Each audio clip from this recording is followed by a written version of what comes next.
माजी विरोधी पक्षनेते अंबादास दानवे यांची वाय+ पोलीस सुरक्षा काढून टाकण्यात आलेली आहे। राज्य शासनाच्या गृह विभागाकडून याबाबत आदेश शुक्रवारी जारी करण्यात आले।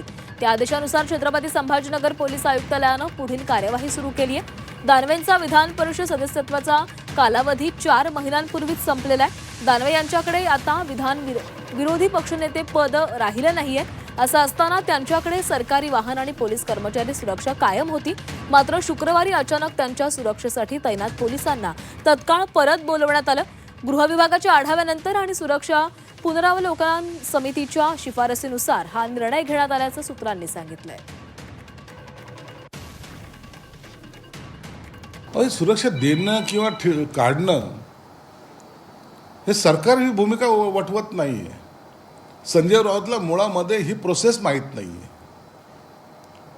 सुरक्षा कुणाला द्यायची याच्यासाठी असलेली एक कमिटी आहे। जैन म्हणून नावाचे अधिकारी त्या कमिटीचे अध्यक्ष आहेत। त्या कमिटीमध्ये कुणाला कोणती सुरक्षा द्यायची याचा आढावा घेतला जातो आणि म्हणून विरोधी पक्षनेत्याचं सुरक्षा काढणं, ते विरोधी पक्षनेता पद एक तर राहिलं नाही, तो विधान परिषदेचा सदस्य नाही।